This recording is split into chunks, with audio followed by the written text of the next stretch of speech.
I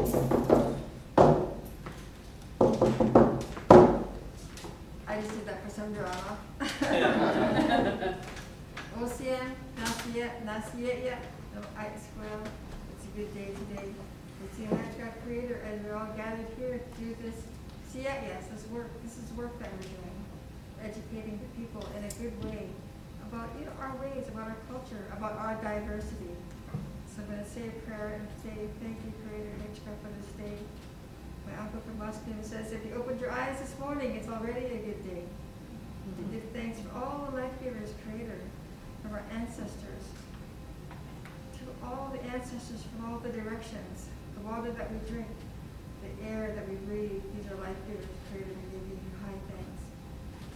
And those that fly in the sky, those that swim in the ocean, those that walk the earth, four-legged and two-legged, and that which grows from the ground. The ground that we walk on is a life giver. We give you thanks and raise our hands for all of these gifts, Creator. And at this time, we're going to raise our hands to the beautiful people of this territory, the Musqueam people, the Squamish people, and the Tsleil-Waututh people. Raise our hands. We live on this land. It's so beautiful. And we as Indigenous people walk with the memory of what it once was, the beauty of this land, the strength that it gave us, and how it sustained us, how it fed us, and how it protected us, and how we protected it in turn. And so some of the stories that you're going to hear are about our lands, about the lands that people come from. We're Indigenous people of this earth, and we're very grateful. I feel very grateful that people actually want to listen and learn. There was a time when that didn't happen. People didn't want to hear what we had to say. So with that, I'm going to sing a song. So this song is, many of you've heard it. I'm going to ask those that are with me here to stand up and help me sing the Chief Dan George song. It's called the Coast Salish Anthem. And it's been gifted to all of us Salish people to share. And it's a universal Salish song, the Coast Salish Anthem. And so you're going to learn with me, okay? You ready? And if you know it, you can show off. Go ahead. Oh, hello.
As each people came into being, They were put on a land that looks like them and given a language that sounds like that land, describes that land in relationship to all those things. As each thing came into being, it was given its own ceremony. So that's how we know our relatives. And when we know all those things, we know how to do our ceremonies to keep the balance between those things.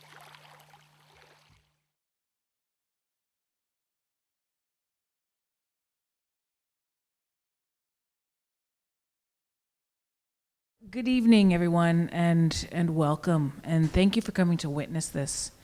You know, tonight we're having a conversation, and we're going to stretch some time. We're going to go in between times, and places, into the past and into the now. We're going to weave some stories together and find out, you know, these are the people in our neighborhood. My name is Kim Haxton. I'm Potawatomi.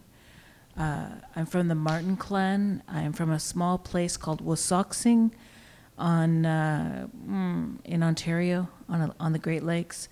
And I've been living here for the past 15 years on this territory. And it's been incredible. I have some amazing guests tonight.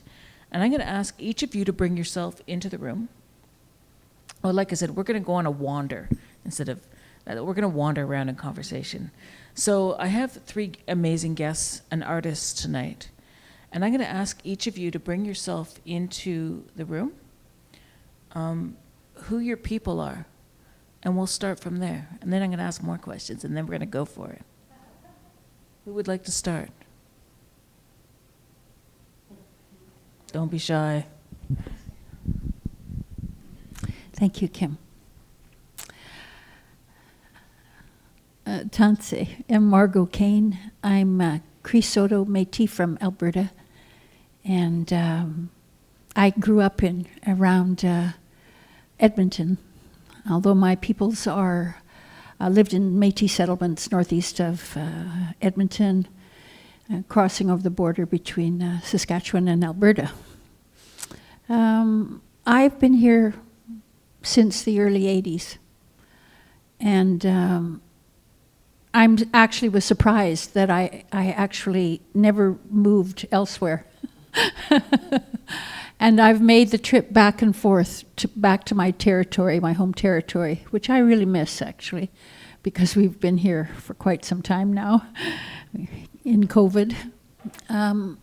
So I regularly made trips back and forth at least 3 to 4 times a year to my territory since I've lived here, because I am still very connected to my territory and my land, and it's where I grew up, and it took me a long time to call Vancouver home, because home is back in Alberta for me.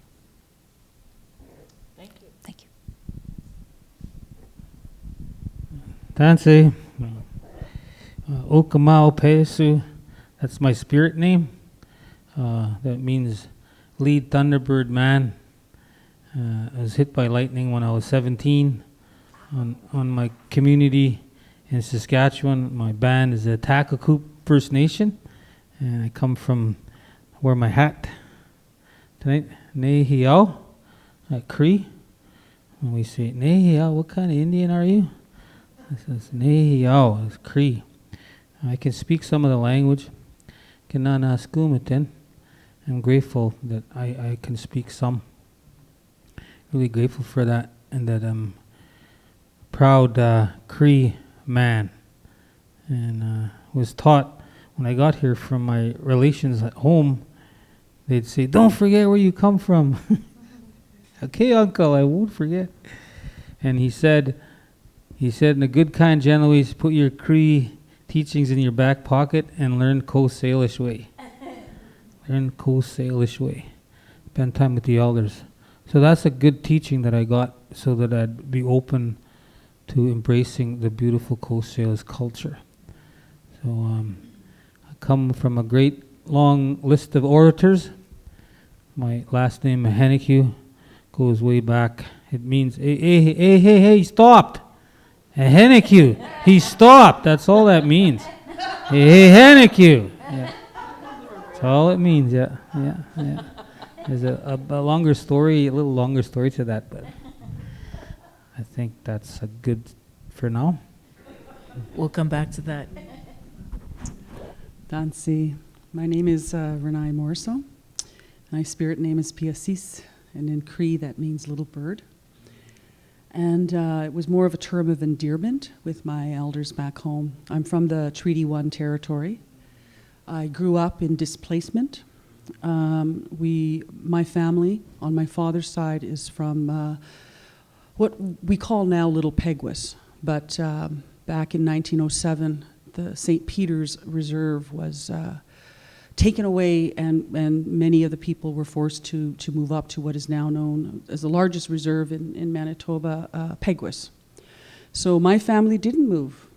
My family stayed in the town which now takes over the land of which is Selkirk, Manitoba.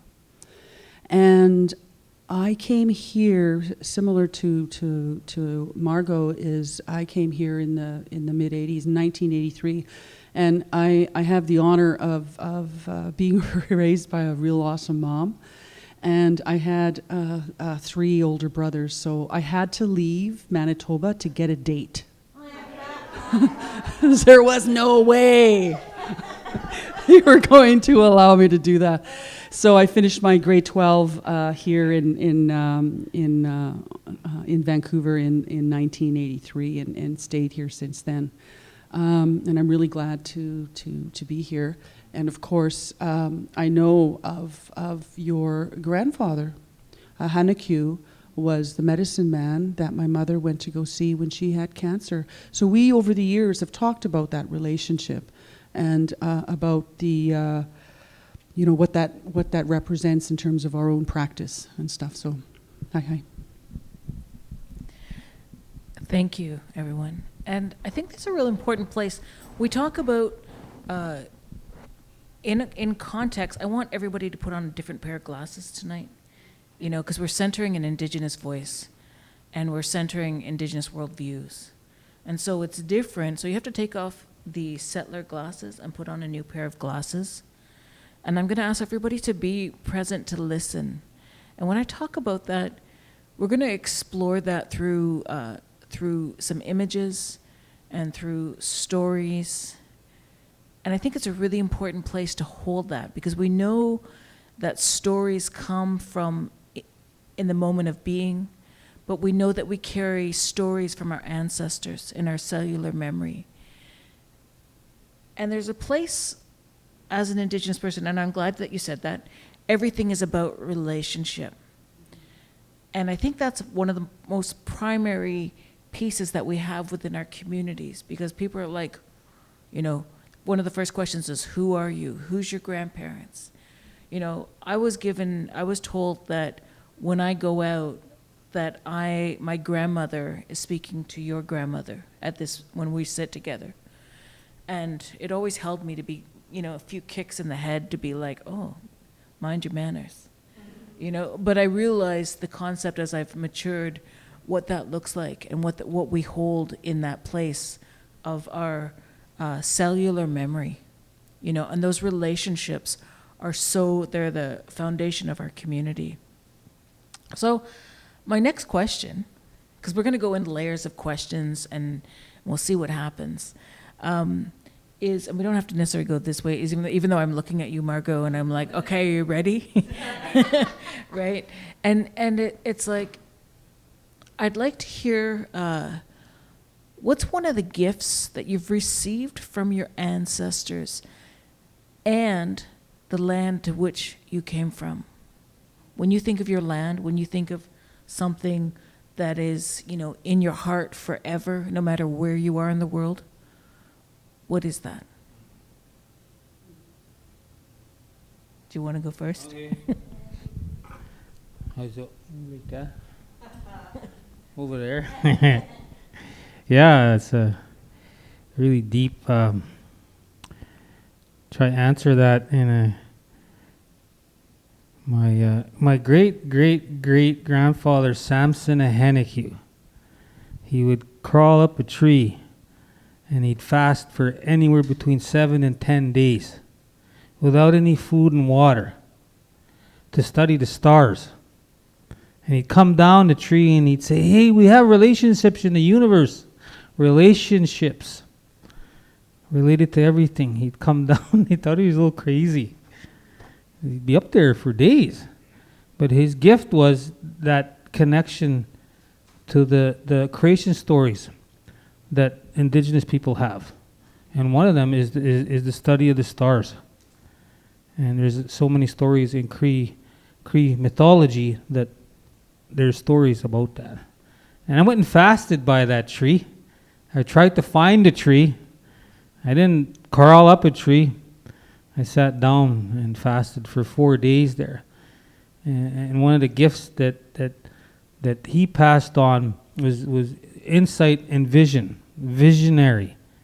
I come from men and women who were strong visionaries. I got lots of stories about a lot of cookums and mushums about that strength and determination, just strong resilience that I know my two sisters here, sisters know exactly what I'm talking about my great-great-grandmother, Emma Baptiste from Edmonton area there. My great-grandfather, he got her pregnant and he went back to Saskatchewan and she followed him all the way there on foot. That's a long ways to go. Like, talk about resilience and strength. So we have kinships and relationships right across the nation. And the Cree, you know, there's that joke about Crees behind every tree. It's a joke, but I don't think that's too far of the truth, you know.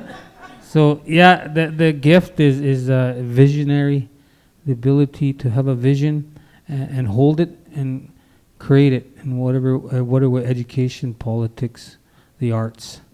So that's one of the gifts that I'm still trying to harness about one of my ancestors. And the second part about what is something that you learned from your territory, from the land?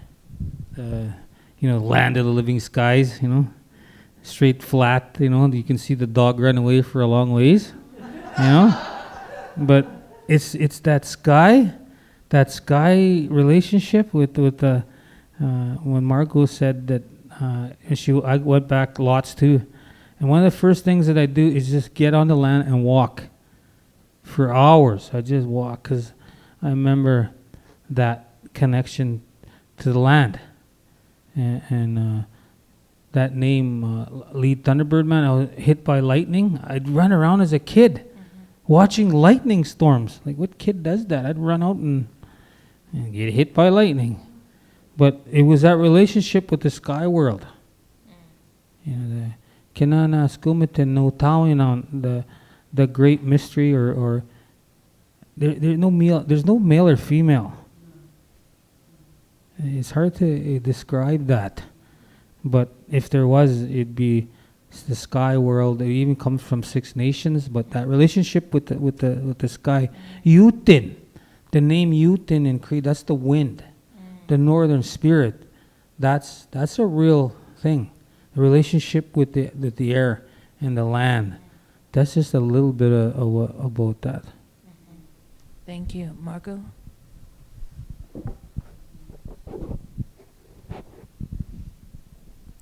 Remind me the question again, exactly. What are your gifts that you've received from your ancestors, and a story about something that you carry from your land, a relationship to the place that you're from? Could be water. Well, I like the question. I like the notion, the idea that you're sharing about what your ancestors had gifted you. I've never quite heard it put it that way. And it really gives me lots to think about, I would say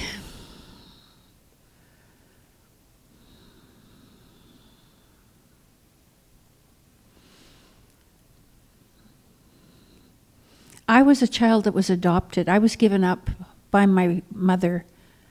She kept 2 children. She gave me up. I was the middle child because the mother superior, insisted or impressed upon her that she wasn't married. We have the same father, but so she gave me up to my auntie. So it's very interesting that I reflect on it a lot because I'm of a certain age right now, and the connections to who all my relatives are, my birth relatives, my adopted relatives, my blended families, like all of these people that are Indigenous and non-Indigenous, Métis or white or however you want to say that. I would say that what I have it was very complex to negotiate at a certain age, I tell you.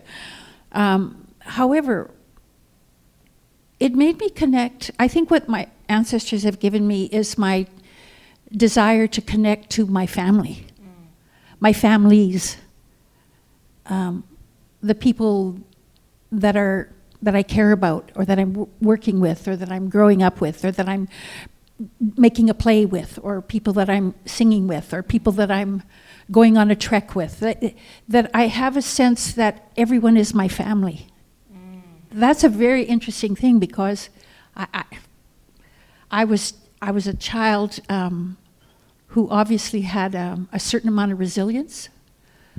I think I remember saying, I just realized that actually the reason I got through a lot of hard times was because I had family that loved me. Like it was still hard in our family, and there were some traumas here and there, and what have you. But what was very precious is that there were people that wanted and loved me and wanted me in their family, right? And that's from my aunties who used to come and visit me regularly in my adopted family and take me away for weekends. That means the neighbor ladies that wanted to nurture and love a little brown girl in their neighborhood, from my own adopted white father, who was the first actually he adopted me as a single father, because we lost my auntie. We lost my first mother early on. So, I think it's the relationship. It's that I'm always making family wherever I'm going. And I look at the people in the circle of working or producing or whatever as family. I think that's what I got from my ancestors, that I never let go of family. Beautiful. So I am just realizing that now. I think that's really one of the gifts. Of course, I have gifts of my singing and dancing and acting and storytelling. I am a visionary. I'm a dreamer, and a fair amount of my time spent on the land. I've been talking about it a lot lately because I'm returning to my deep connection to nature and creatures and land. I was always wandering out into the countryside and following some creek down to some deeper ravine, down to the river, whatever, or finding a path in the woods, on the edge of the fields, because we lived on the edge of town, on the west side of Jasper Place, on the west side of Edmonton. And so there was no, we were right close to land and territory that you could walk off and wander around and get on your bicycle and ride off into the countryside somewhere. So I have always been a person that I was raised that way, where we get outside, they kick you outside and you don't come back till lunchtime, you don't come back till it gets dark, and that we're used to running and being out in nature. And I feel very much nurtured by that language that I came to know and feel as a child growing up free in nature, to experience it and be connected and and loved the creatures and the birds and the insects and everything that I came across, you know. So I would say that I've always had that, and you know, I think as I'm at this age again, I'm finding that I'm reconnecting in a bigger way, even to that where it gives me a great well of peace, and you know, it's solitude. So it's me and nature and my relatives around me, the relations that I have to the land and to the trees and the rocks and the water and the critters. Beautiful, thank you.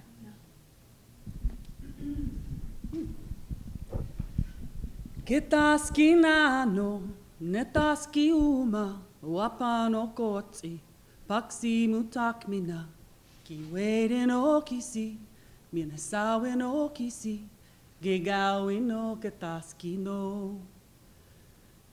From the north to the south, to the east, to the west, this land here we stand on is Gigawinawaski, is Mother Earth. The way we would look at, I don't know how to say this, but the way we look at, there was never any concepts of ownership when we talk about land ownership and stuff. But because I stand here, on this little piece, this land here is Nihewe, is my land. Because I come with my ancestors. I come with my ancestors in a way that informs the choices that I make with my words in my heart and in my mind. And when we go into ceremony, that's what we bring with us. And when we talk about our ceremonies, our Sundance and our sweats, all of our ceremonies are about our relationship to the land and the waters. And so in the ceremonies that I experienced, primarily as I was more like a teenager and a young mother, with my oldest brother, Frank, the late Frank Satie. He was my spiritual brother. He wasn't my biological brother, but he was always kind of around. And also the stories that my mother told me, the stories that my grandmother told me. And again, just going back to the fact that on both sides of my family, my mother's side and my father's side, there was always a dispossession. Because my great-grandfather on my father's side wanted to marry an English woman. This is one of the stories. He had to enfranchise. He had to leave. We're talking about in the 1800s, late 1800s. And he had to enfranchise in order to marry her, and they moved. They moved out of Lake Manitoba, or Dog Creek is what it was called back then, but now it's called Lake Manitoba, in just above the Lake Winnipeg. My father's side of the family is what I was talking about earlier, was of the St. Peter's Reserve that doesn't exist anymore. The only thing that exists on that land right now is the old stone church that was built as one of the first churches in Manitoba. And there's a whole bunch of stuff of this online. St. Peter's, just outside of Selkirk, Manitoba, where my great-grandparents and my grandparents are buried in and around that church. And I never really knew any of this stuff. But the gift, I would say, that my ancestors gave me was this idea of my curiosity of understanding of, like, who am I? Why am I living in the city of Winnipeg? The ceremonies that happened in and around my grandmother's house, there was never any conversation about it. It just happened. And all I remember as a child, one of the memories I have is that everyone was in the living room of my grandmother's house. And I remember coming in from the kitchen, and the house was really quiet, and I was like, whoa, what's happening? But the kitchen was filled with food, with these paper bags over the food. And all I remember was kind of looking into the room, and there were people in my grandmother's living room, and they were in ceremony. They were sitting in a circle and talking. And I just remember putting my fingers into the food and eating it because I didn't want to go into whatever the ceremony was. It was like, okay, if I go there, I have to sit for a long time. And I just was like, no. I think that the stories that I was told by my mother always talked about how medicine was used in a wrong way, and how there were people that practiced this idea of bad medicine, and how when we talk about our own medicine, we all hold medicine. In what I was taught, we all hold medicine. And when my mother got ill, she had cancer. She was told by Beth Cuthan. I don't know if you remember her. And Beth worked at my school, and she came to my house because I told her my mom was ill. And they talked, and Beth told her about Reverend Ahenakew, was what they got. He was an Anglican minister that lived in your grandfather, great-grandfather. So she went to see him, and and she had bear medicine. There was a whole ceremony of bear medicine. When she came back, and this is like I was about 12, 13 years old, and when she came back, she had beside her bed a jar of bear grease. And she was putting it on her body and stuff like that. And I said, well, what did he do? What's the difference? And she goes, because she would always say she was getting doctored. It was different than going to the hospital. She was getting doctored. And I said, well, what is that? And she says, well, he took the illness away, and it's up to me to keep it away by how I think. So for a 12-year-old, I was like, whoa! That's pretty amazing to actually have that power. And it also made me realize that my concepts of health, my concepts of how we look at our health system today, it's different than the way I was raised and the stories that I was told. And I think that when the way she described to me, because I couldn't understand when she said that he took the illness from me. And the way she described it to me, this is one of her stories, was that because she had this bad medicine in her, this illness in her, that he was able to take it away. And because of him being a medicine man, this is me trying as a child, drilling my mother for the story, figuring it out what it was, because I couldn't go with her, and which was really difficult because I had a very close family, and loved my mother very dearly. When she said that when he took the illness away, what they do is they take it into their body. And as it goes into their body, they open up and they put it into Mother Earth. And that was his skill, was to consciously, ceremonially, spiritually, mentally, physically take the illness from her. And as a medicine man that he was, he would put it into his body and he would put it down into Mother Earth. That's when I became an artist. Thanks.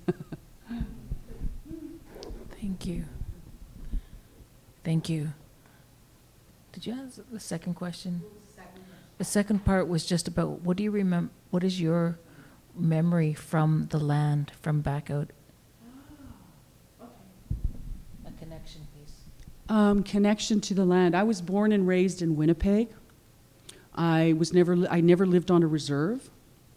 None of my family went to residential school because as far back as my great-grandfather, all of us were displaced, whether it was enfranchised. My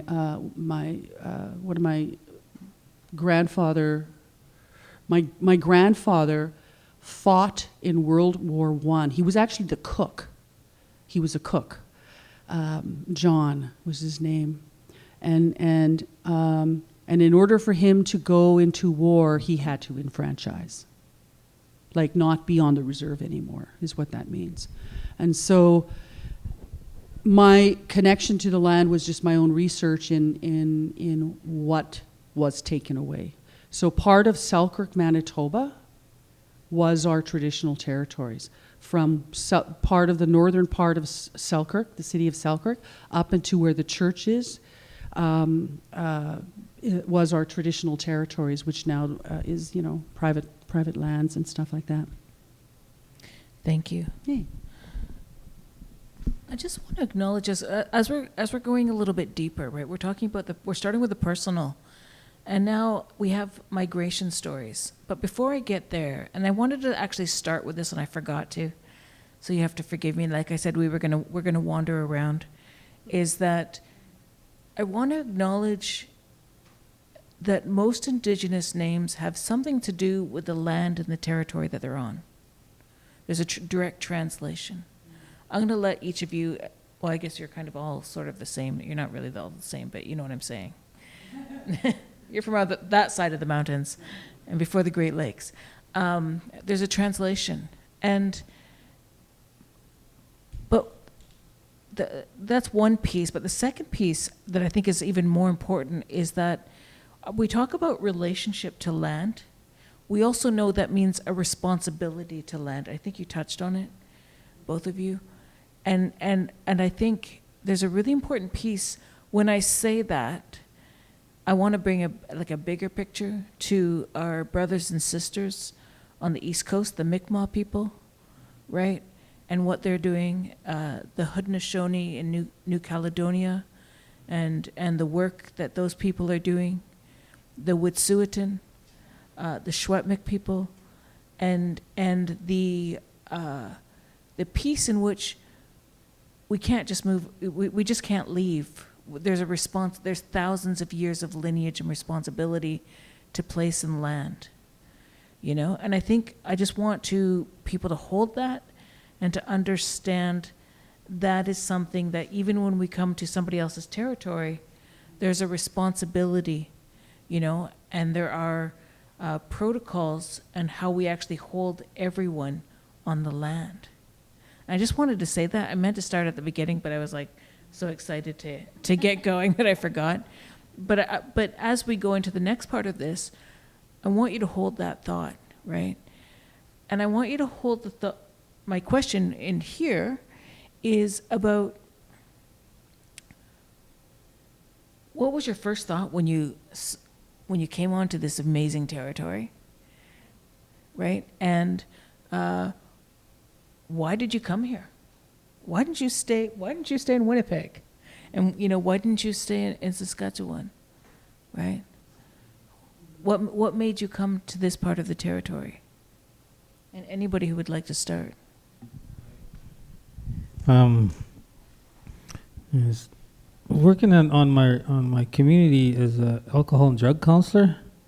I was 24 and having a difficult relationship with my daughter's mother.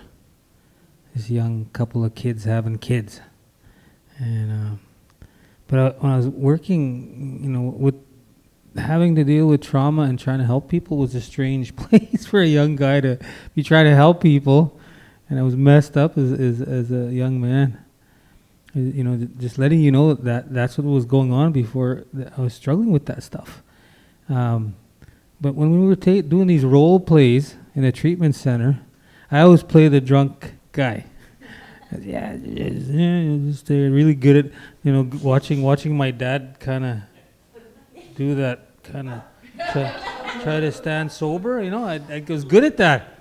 So one of my colleagues, he says, "Curtis, you seem like you enjoy this acting stuff." And I said, "Yeah, I kind of do."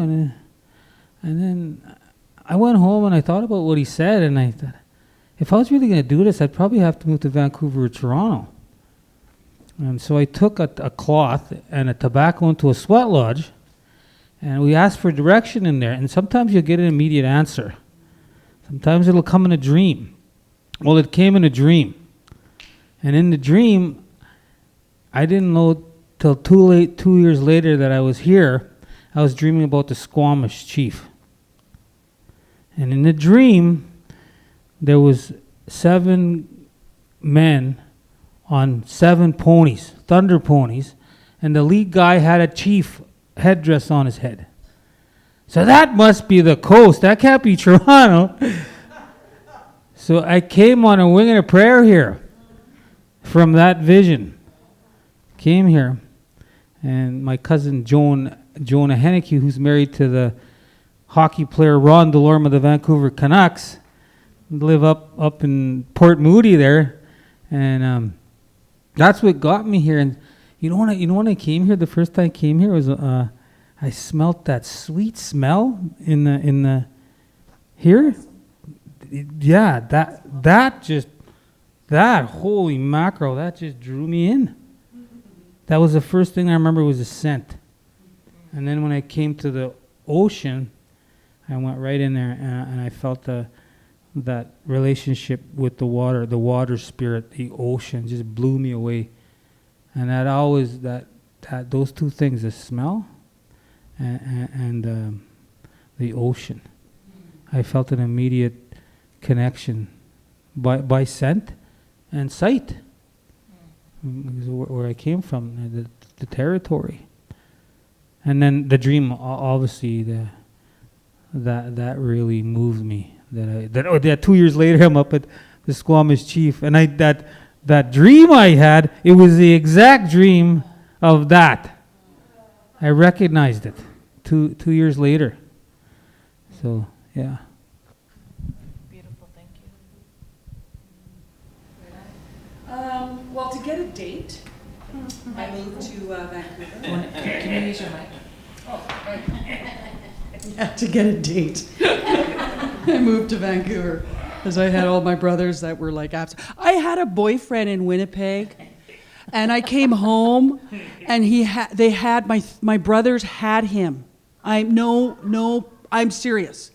Had him in the middle of the kitchen, in a chair, and they were like freaking circling him. Of course, that didn't work out, that relationship. I just, I was never really into drinking. I never really was into any of that. And my grandmother never drank. My mother did, but when she did, I'd go to my grandmother's house, so I was never really around it. And as I started getting older, my brothers drank. And I just had a really big attitude about that. And so that was one of the reasons I moved to Vancouver, and I stayed with my Auntie Doreen, who was my father's sister. And so I stayed with her when I first moved out here. And what was your response to the land? Oh, well, yeah. It was very different. I think there's something about, I guess I was like 18 years old, and there's like a lot of hormones, okay, happening at that time. So I remember the English Bay. I remember sitting on a log in English Bay. I remember the first time going up to Lynn Valley. And all of these sort of places. So yeah, it did speak to me. But at that time, I didn't know about the 3 host nations. I didn't know about the people that were here until, of course, I met Leonard George, Chief Leonard George. Thank you. What did you think of? Just bring us into that feeling of, because coming from Winnipeg to the mountains and the ocean. Do you remember that? Well, no. You're 17. Fair enough. Fair enough. I said, that's why I said there's like the hormones, man. I'm going to get a date. So it was more that than anything at the time. That's amazing. Yeah. Thank you. How I came here. Couple of things. As a performing artist, I trained, and I actually had I had a fair amount of work out of Alberta, and as an actor's life was, as I understood it, was you go, you get called to go do different gigs, and you end up in a city, and you end up doing a show or two, and then you get another gig and you move to another city, and you know, that lifestyle really suited me, actually. I'm quite a wanderer. However, it was very interesting because I got called to Winnipeg with Prairie Theatre Exchange. And previously to that, I had done a year's apprenticeship with the Citadel Theatre, and that was when they built the brand new big Citadel Theatre. As a young woman training from high school, I was always doing a lot of different kinds of performing arts kinds of events and talent stuff, and, you know, high school musicals and, you know, drama club and all of that kind of thing. So I had quite of an experience, and I'd also trained as a dancer and a singer, and so I had a choreographer. I had all these things that I was doing, and I got this opportunity to, as the new theatre opened with a new British director. That was quite something, and I got to apprentice through the whole year. It was quite neat, actually. And one of the shows that they were doing in that first season was The Ecstasy of Rita Joe. So I lobbied the director, who had come to the Banff Centre that summer, and I was in a drama program for a summer program. And me and the teacher, the prof, we lobbied the director to give me a job. So I got a job, and I said, but I really want the role of Rita Joe. And as it turned out, one of my high school drama friends, colleagues, was a director and was the new associate director. So I thought, oh, it's a shoe-in, right? It's a shoe-in. And so as it turned out, he hired a white actress to play the role. And it was a terrible job. But I got to be the understudy. So that was good experience for me. You know, that's a big stage. You know, I'm a young actor. I just, you know, what power do I have? You know, but I got an opportunity to do the role, and I got a role. I played Eileen Joe. So I had the last word in the play. I had the last line in the play. And from that experience, there were many things that happened at that time. It was the research that I did for that role, which really put me in touch with a culture. And it really put me in touch with our people that come to the city and are just, you know, ravaged by the city and, you know, have no place and struggle, you know. So I got to know all these service organizations. I did all my research. I connected to some very important people that helped guide me and take me under their wings and actually kind of ground me in culture and ceremony. And we brought in a whole community into the lobby of the new Citadel Theatre for this big main stage show. And it was a very, you know, people were, you know, the general manager was thrilled, and we were all, you know, excited to have our people in this big, brand new, beautiful, beautiful, beautiful theater. And from there, you know, despite the challenges of, you know, gee, I get to play all these secondary roles. I still was called, within a couple of years, I was called to Winnipeg, and I went over there, and Prairie Theatre Exchange were doing trying to do an all-Indigenous play of Rita Joe. So I got to play Rita Joe in a smaller theater, and we got to tour eventually to Vancouver. So that's how I came here professionally. Though I'd been here through here with family and friends, and I thought it was beautiful, but I never imagined that I would be living here. So we toured the island, we opened in the Culch. There wasn't much of an audience. And you know, Rita Joe was developed here, and the Playhouse first presented it. When I was too young, I was just in high school, I think, at that time. There were no Indigenous actors. You know, there was not an Indigenous woman to play that role at at that age. So for me to come back with a play, it didn't have a big audience. We didn't get a big audience, but what I thought was, this is the next stop for me, from Edmonton to Winnipeg to Vancouver. As an actor, I'm going to be touring. I'm going to be doing these works.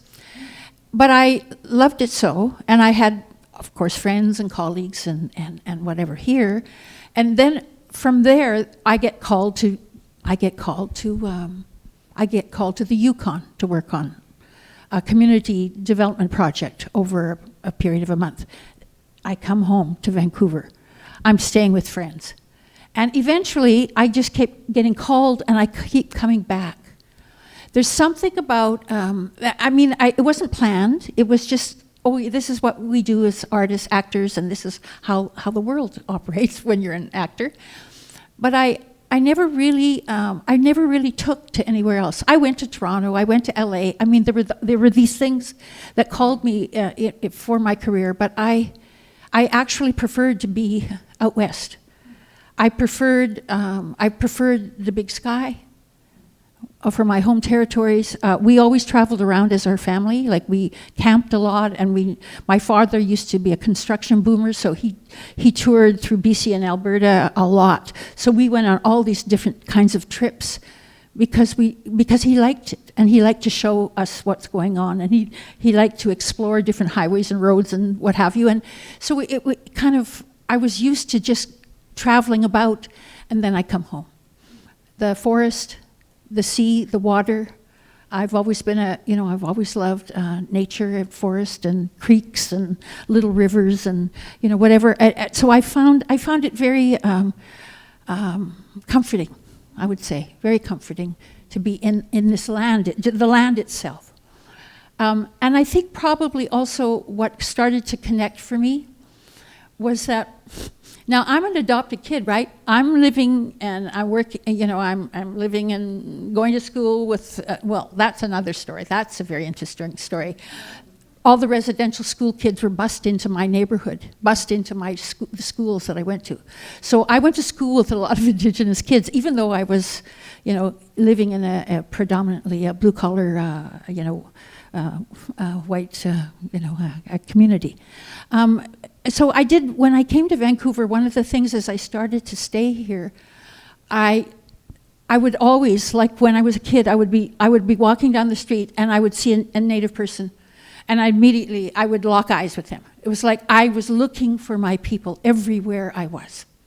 And when I came here and I realized that I was making a living, and I was able to come home to Vancouver and able to live. At that time, you could afford to live here. And I was living over in Kitts with some dancer friends that I had, danced with. Yeah, I danced with in Alberta and what have you. And so I started looking for the artists. Where are the Indigenous artists? And the ones that I found were carvers, of course, all men. Carvers. Bo Dick, Simon Dick, Joe David, Russell's last name. Anyway, a variety of artisans and carvers from the territories. And so from that time, I kept connecting and starting to create work and work with the community itself and see if we could get something going. And that's when I met Renae. And I actually don't remember when I met you, but I forgot the pictures tonight. I have the pictures that we did from the production we did for Expo 86, but we did the production in 85 at the Folklife building. So yes, you will. You will see them. So in those early days, that became my connection to this place. Where's my Indigenous artistic family? And that's when I started reaching out and then building little things. Yeah. I think I just want to, as we go along, and I think it's interesting because we have such different intersections as Indigenous people of who we are and the different experiences. And I love, there's a grandmother who is Okanagan, and she says, "There's no right way to be an Indian. Come and sit at the table. We'll feed you," right? Which is really, really beautiful, because when we hear these stories, right, when you weave these stories, it's so important, right, of people finding their way, finding community, and finding what family means, because when we look at the history, and I think I just kind of want to take a turn here, when we look at the history of Canada with its relationships to Indigenous nations, we know historically it's been very challenging. When I say that the future depends on the literacy of the past, I'm not talking about the colonial relationship. I think it's a really important piece that when I hear these stories being woven of moving, and I'm like, well, I wonder why people move, and for no reason other than visions, other than being called to, other than looking for a date. Nothing wrong with that. Nothing wrong with that, but for the reasons that our spirits move us, right? I think there's a really important piece to recognize that, not everybody is the same. We know that, and people have been dislocated, disenfranchised, moved for different reasons. Adoption, you're lucky that you grew up, with your lineage, with your family, but there's a call to move. So I kind of want to take it to the space of, now that you're here in Vancouver, okay, let's go way back. How do you say a long time ago? Do you know how to say a long time ago in your culture? The Okanagan say this, they say, and I learned this one from Tim Manuel. He says, Kasapi. And he goes, that's like a long time ago, but like a real long time ago, like your great-great-great-grandfather's time, he said, is Kasapi. Right? And I'm like, wow, I love that word. But if we can bring it back into the now and into the relationships that also have framed your artistic selves, I think it's really important. And then I just want to say this, there's 5 things that are universal for healing anywhere you go in the world: singing, dancing, storytelling, some sort of ceremony, and connecting to nature. And they become the bundles that the 3 of you carry, right? In some way or another. I don't know if you dance or not, but it's those are some of the pieces. Mm-hmm. But when you got here, you were called into, I want to say responsibility. I don't know if that's the right word, Renae, but you were called into, as you were building your relationships, you were called into giving back into the community, and in different ways. And I'd like to go into that and what that meant as you started building those relationships with the people from this territory. And you talked about that play that you did. I think that's a really good sort of opening into all of the work into community. And I don't know who wants to start that one, because that's more of a...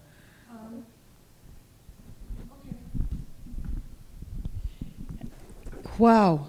Whoa, holy macaroni. Alistair, could you play the video?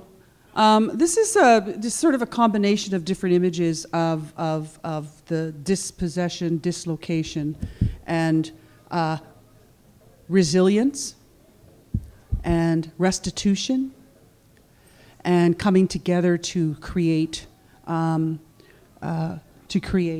because of these different realities. The Indian Act is sexist, is racist. We had defined our realities by everything. In living on reserve, everything was controlled by the Indian agent. And although I never had to grow up in that, I've heard the stories of the dispossession within my family. I always say I grew up with the broken hearts of the women in my family, because we don't talk about it. It's always through the silence, and it was always through the conversations that were too difficult to say. My mother would say, we don't talk about that. So the work that I do today, and I have to say that, you know, in my 13 years I spent with Vancouver Moving Theatre on their board of directors, I learned a lot. So thank you, Savannah and Terry, and to the board that you know, that started the Heart of the City Festival, which is what this is about, the 17th annual Heart of the City Festival that we're in right now. And I've watched and observed, and I've realized that a lot of the work that I have done over the years has always been something to do with the stories of land and water and the stories of family and relationships. And sometimes those relationships have been broken down. What I found in Vancouver, in I have a women's group that I sing with. They're called My Girl, and which is a term of endearment. And we've sang all across Canada, Turtle Island, in New Zealand, Aotearoa, in Europe, Germany. God, Germans love Indians. Oh, anyways, yeah. Whoa, it was just like really, really freaky when we were there. Anyway, so a lot of the songs that I hold, I've received through the ceremonies that I've had the honor of being a part of within my family, within my extended family, and a lot of the songs, some of the songs I've created, and so this video was brought to Germany, and it was at the height of the Idle No More movement. We were there in 2014, and so. It's always been about the stories, and especially with the ecstasy of Rita Joe. You know, that's a story of displacement. That's a story of trying to find home and not knowing what that means. And so what I learned not only from Vancouver Moving Theatre, but also with the words and the stories that I've heard from residential school survivors, the stories that I've heard from the theater as an actress that I was involved in. I worked 6 years on North of 60 for the 6 years and the stories that we were telling there. And I kind of just fell into the acting. I fell into a lot of those kind of things. But the bottom line is that a lot of the stories that we're telling are stories of resilience, of stories of taking back the space in order to tell our stories, and to finding space that honors the kind of stories that we want to tell today. So when we went to Germany with this video about all the things that were happening here, this is Una Ann Moyer, and this was before the missing and murdered Aboriginal women and girls. We brought this there because there's something about claiming space. And even in the cities, sometimes we have to battle to have our voice heard. So in the community engaged art that I do, it's always been about these kind of realities of the stories that are being brought into the space, brought into the space. So I just wanted to share that video. Thank you. And you can keep playing it, Alistair, until it ends.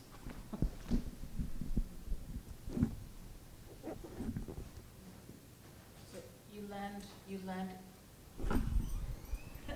I forgot about this mic. You landed here, and you saw your vision. You saw that connection with the land had spoken to you and called you here. And then what happened? How did your relationships develop? I'm glad that you brought up the Oka.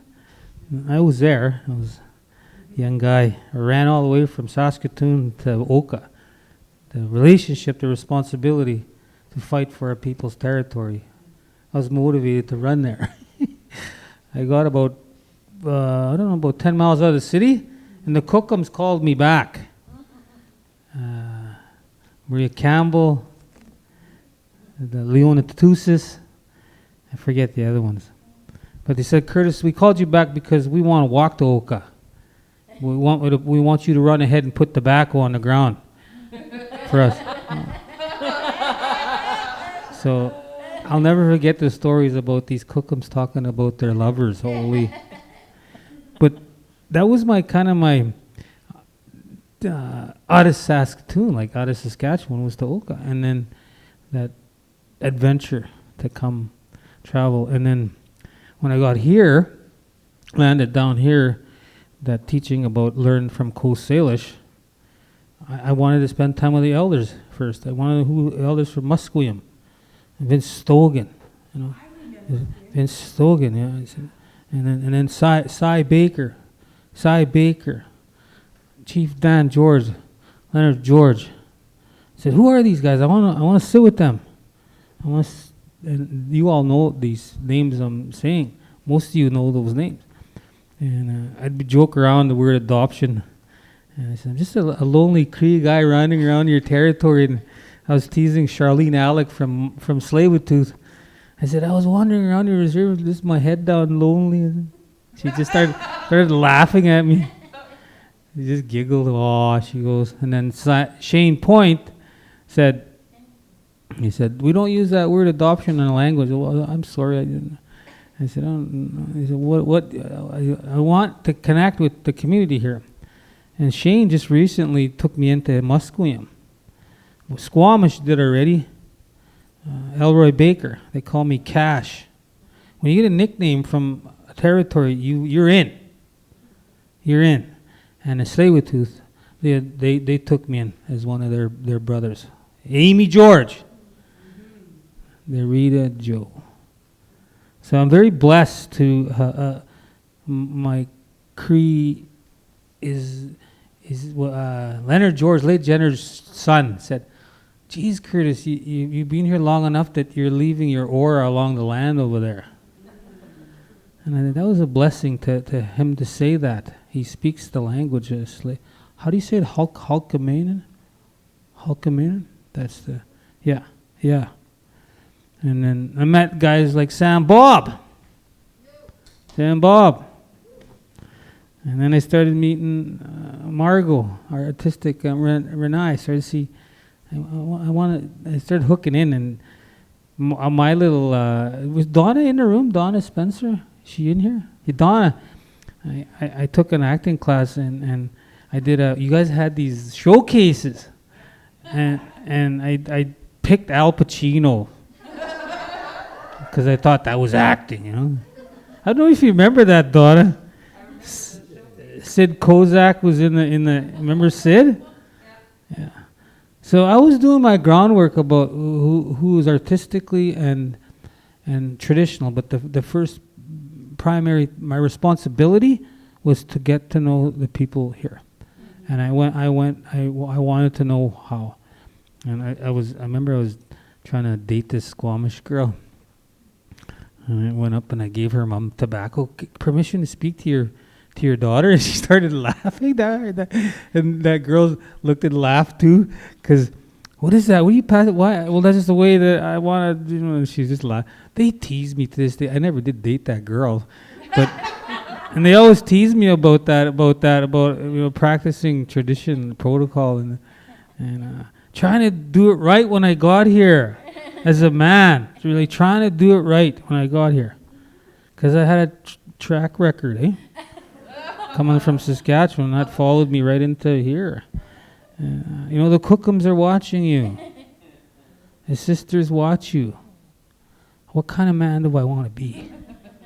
I'm 54, but the more the maturity happened because I got to know the people from this territory, and the language, and the late Leonard George. Excuse me. And now my brother, I call my brother Reuben George. Stalotston. I know about the smokehouse. I know about what that is. There's a lot of knowledge there, boy, about the Sion life. I learned lots about that culturally. So I said, I gotta learn that. There's a sense of cultural responsibility, so that when I go to the spirit world, today is a good day to die. I can say that now. That is a real thing for me to say that now, especially that I'm close to the George family.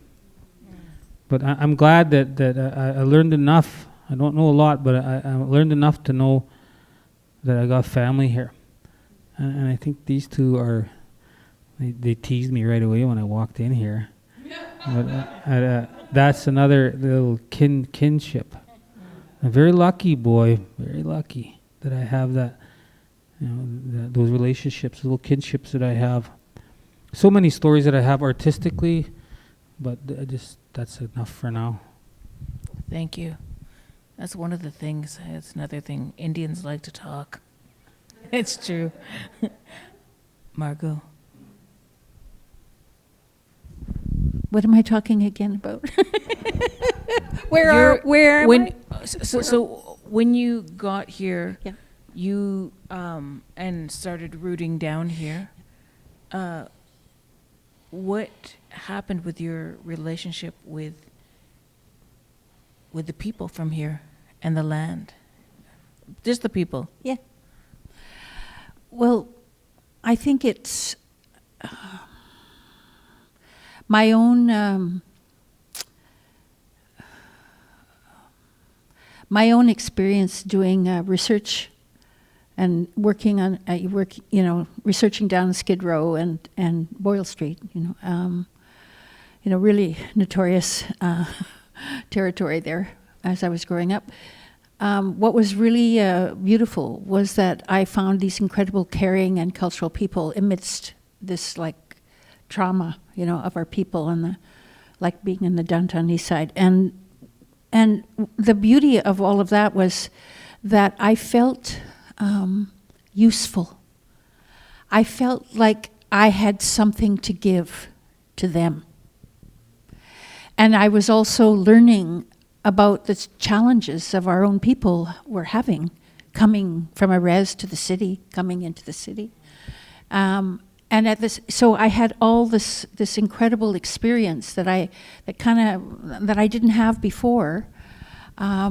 And as a result, when I came to Vancouver, we went to Winnipeg, and we got to know. That's where I met Tom Jackson, because Tom Jackson was in that production. Errol Kinestino was in that production. Monica Mann was. I was just thinking about her because I was just looking at pictures. I've been going through pictures the last couple of weeks, all my boxes, and so, when I came here, I started to settle. I turned to the downtown east side, and I started to. I always did workshops, so I started working with the alternate school system. I taught out of.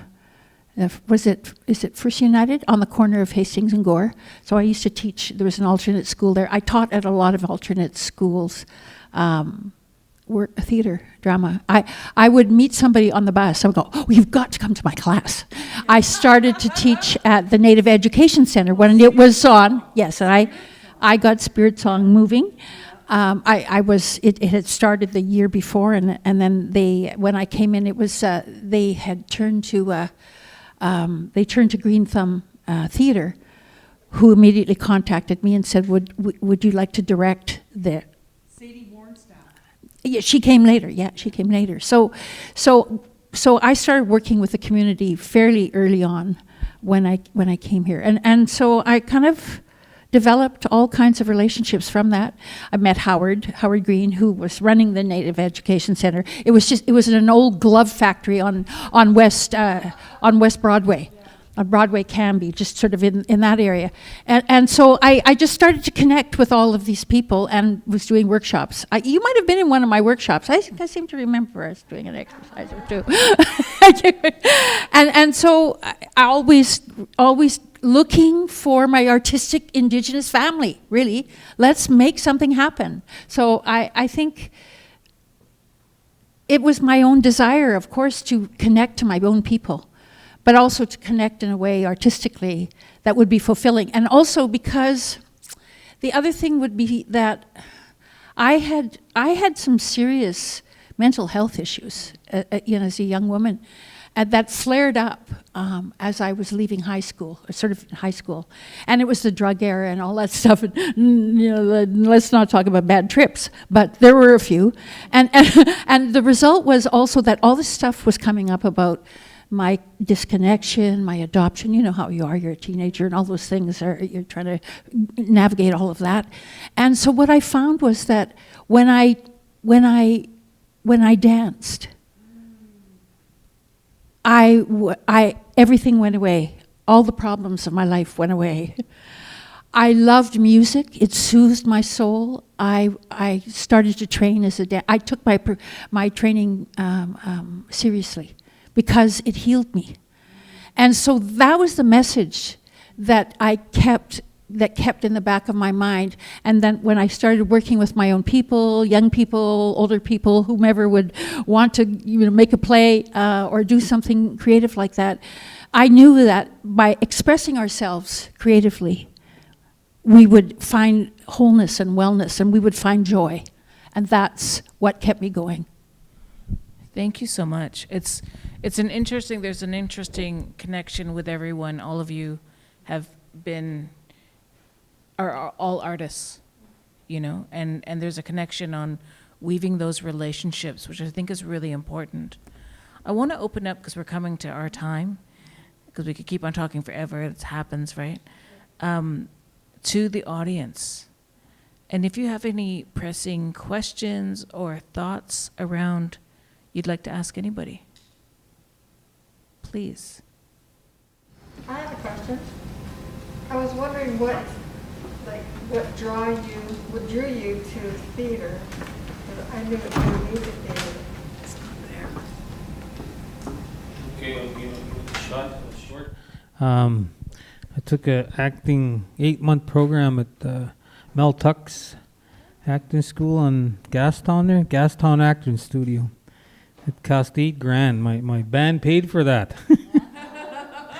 Because it was called post-secondary, right? Yeah. So anyways, Hero, I don't know if you know Hero. He's a Chinese. Hero, yeah. He's married to Tasha. Yeah, he was teaching there. And he said to me, Curtis, if you want to take acting serious, you should do theater, he said. I said, okay. And then, where am I going to do it? Where am I? I got no experience at live theater. And then I ran into Sam, Bob, and a few other local Indigenous actors, and we started doing just comedy skits. And we got good at it, and we called ourselves the Coyote Brothers.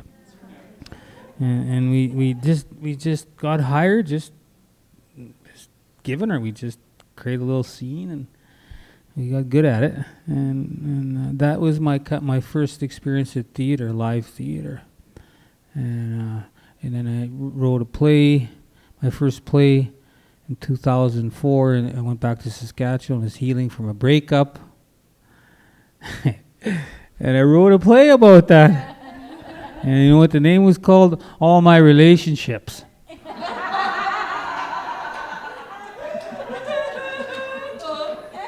was sold out. Kat was there. Kat was kind of our publicist back then. Anyways, that I never got it in book. But people asked me how come I haven't written that in a book. It was sold out 6 times at the Friendship Center, sold up right around the corner there. And I didn't know about Firehall back then, and I just wanted to get my feet on the ground and do some live theater.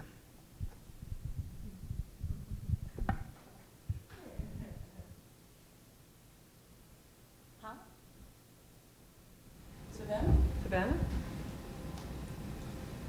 I have a question.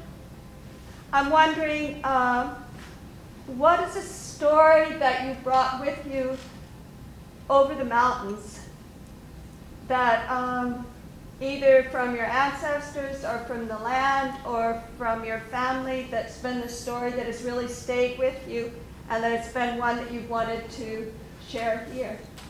Oh. Wow. Stories from the land. Stories from, that we brought, that say that again, Savannah? A story that you've carried with you from over the mountains that's stayed in your heart and that it's been something that you've wanted to share here. Okay. I guess it would be the stories that my mother and my grandmother shared with me. I shared one story. There's a lot of stories that my mother shared with her as a child when she would see medicine people. My mother had a lot of illness as a child and as a young adult. I was her last child, and she was in her mid-40s when she had me, because she had all my brothers. She goes, I need to have a girl. So I was so glad that I was born. But most of the stories that I hold are stories that my mother told me of her fantastical spiritual stories that she would tell me, and a lot of it having to do with medicine people and their relationship to the medicines, like plant medicines, and what the ceremony entailed with the healing that my mother went through. So a lot of the story, those are my I go back to, and again, it's always been, the stories have always been the same. You know, there's difference in terms of the medicines used in like bear medicine and plant medicines and stuff like that. But what has always been was that she always had responsibility for her own health.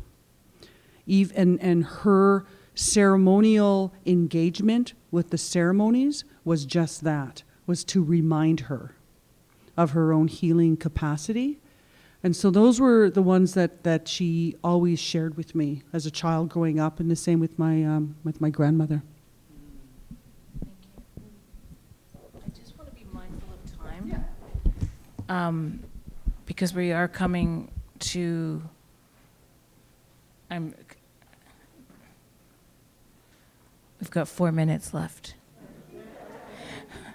And I mean, thank you for those questions, right? And I think it's a really important piece, right? I love listening to people's stories. I love meeting other Indigenous people always, looking into other beautiful brown eyes and being like, hello, who's your grandma, right? And so it's a real gift to be able to sit here with the three of you, and thank you, Rosemary. Thank you, Donna. Thank you, everybody up in the back there. We really would like chocolate, not a problem. They said, what do you need? Tell us what you need, we'll bring it to you. And I'm like, chocolate?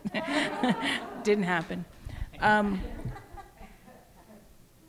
But it's a really beautiful thing when we look at, I think one of the things in Canada is that people just paint a picture, oh, they're all Native people, and actually everybody comes from different cultures and different nations and different languages, and most people don't understand that, and most Canadians don't actually understand that. And that's part of the work, and family turns in different ways and shows up in different ways as we meet, and it's automatic. There are certain rules as an auntie. You become an auntie. And that doesn't mean necessarily for your blood family or an uncle, The fact that you get teased shows that you're family, instantly. And there's a real place in that, which is part of the healing about coming together, that is really important. And to be able to hold the space for that, and to look with wonder, around us at the stories that exist in the land, I think are really important. To understand that people come and receive gifts. Well, maybe not. I'm just thinking about the hormone thing, but that's okay. I know you have gifts, and I know that you have, they show up for you. But I know that, there are things that we're led by that are really important, that go beyond the language of words. And I think it's important that, as we sit on, all of us, as we sit on these beautiful territories, to explore who are our neighbors, who are the people, and what are the stories. Like I said, the future depends on literacy of the past. What are the stories that exist here?